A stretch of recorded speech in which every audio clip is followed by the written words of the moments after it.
पूरे मुल्क के साथ दिल्ली एनसीआर के नोएडा में भी हजरत इमाम हुसैन और करबला के शहीदों का चहलुम मनाया गया और इमाम हुसैन के पैगाम और उनकी शहादत को याद किया गया। तो आप देखिए खास रिपोर्ट और मुझे दीजिए इजाजत।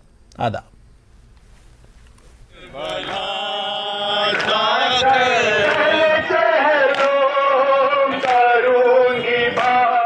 करबला में इंसानियत बचाने के लिए हजरत इमाम हुसैन के बलिदान के चहल्लुम के अवसर पर सेक्टर 22 में एक मजलिस का आयोजन किया गया और उसके बाद यहां से मातमी जुलूस निकाला गया।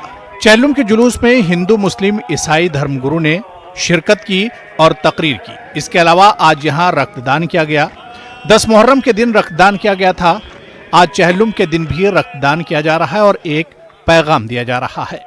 बहुत खुशी हो रही है कि आज चहल्लुम के मौके पे ब्लड डोनेशन करके मैं अपने किसी भाई की ज़रूरत पे मदद कर सकता हूँ। मुझे बहुत खुशी हो रही है ब्लड डोनेशन की और मैं लोगों से ये गुजारिश करूँगा कि ज़्यादा से ज़्यादा लोग आज ब्लड डोनेट करें। हिंदू धर्मगुरु आचार्य प्रमोद कृष्णन ने चहल्लुम के अवसर पर शिरकत की और कहा कि हजरत इमाम हुसैन सभी के थे, किसी एक मजहब के नहीं। उन्होंने मानवता का, शांति का संदेश दिया। इनके पैगाम से जीवन में बहुत कुछ सीखने को मिलता है। पूरी दुनिया में अगर आपको शहादत के मायने जानने हैं तो करबला से सीखने पड़ेंगे, जानना पड़ेगा।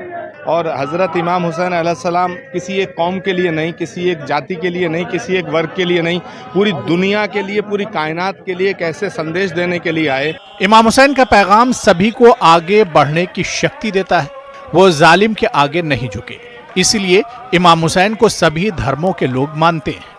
जालिम जाबिर हुकूमत के सामने ना झुकने का पैगाम पहुंचाया है, चाहे जैसे यजीद जितनी बड़ी हुकूमत क्यों ना हो, जिसका पूरा हुकूमत जो बर्रे सगीर में और यूरोप में फैली हुई थी, उस जैसी बड़ी ताकत के साथ इमाम हुसैन अलैहिस्सलाम मुकाबला किया। ये इस बात की दलील है कि इमाम हुसैन की जीत हुई है, वो शहीद होने के बाद भी अपना पैगाम देने में कामयाब रहे हैं। खवातीन भी चहल्लुम के जुलूस में शामिल हुई। उन्होंने भी हजरत इमाम हुसैन की कुर्बानी को याद किया। आज मौला इमाम हुसैन का चहलुम है। वो इमाम हुसैन जिनको करबला में आशूर के दिन 3 दिन का भूखा प्यासा शहीद किया था, उनके लिए आज हम यहाँ पर इकट्ठा हुए हैं और उनकी प्रोसेशन किया जा रहा है और दुनिया को ये पैगाम पहुँचाते हैं कि मौला इमाम हुसैन ने कुर्बानी इंसानियत को बचाने के लिए दी थी। One day he thought to just give in and surrender up, but when he thought the story of Karbala, then he thought that how Imam Hussain sacrifices his life to save Islam and humanity. As you know, he said that Imam Hussain gave the strength to stand up for the freedom, right of freedom and liberation. Bharat में इमाम हुसैन की शहादत की याद यहाँ की हिंदू मुस्लिम एकता की संस्कृति से जुड़ी है।